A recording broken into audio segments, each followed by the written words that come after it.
luluwagan ko kahit mahirap. Kasi nga kailangan ko ng i-vlog sa inyo kung paano luwagan to. Yun, 14 to. Tapos 12. Ibababa lang natin to kasi ano, ito yung lock niya para hindi siya maluwag. Lumuwag. Maluwag. Mali-mali. Ito oh. Luluwagan ko. Yun, naluwagan na. Ito yung ito para malaman yung umaraga siya. Luluwagan ko rin tong 12 na to. Ibababa ko lang tong 12 na nut. Yan, tapos ipapasok natin to. Mahigpit siya papunta dito sa taas. Ang thread naman kasi nito nandito lang, wala naman thread dito sa may dito. Igaganyan natin oh.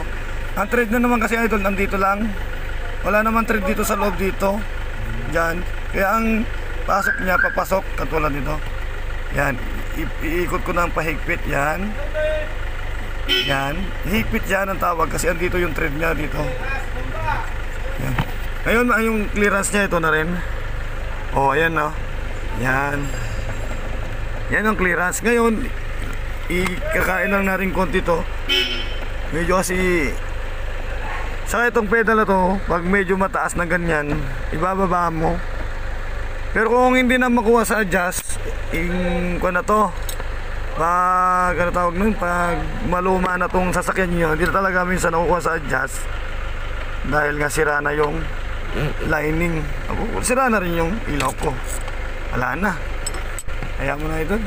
Wala na yung ilaw ko. Ilalak ko na lang. Baka meron kang ilaw dyan. Meron naman.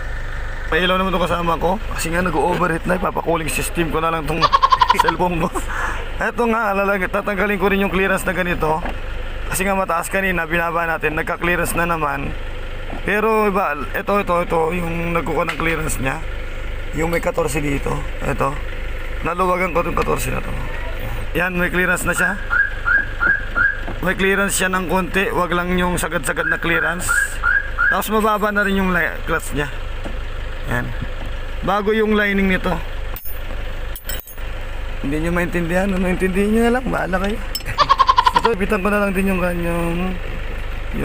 pinakalock niya. Yung mekaniko talaga makakaintindi na mabuti to. Pero yung nagpa-practice, medyo mahirapan ka. Ito na naman yung lock. Ilalak na natin to. Hanggang doon lang ang in-adjust ko. Hindi naman pwede kasi sobrang baba. Baka naman hindi naman kumambyo.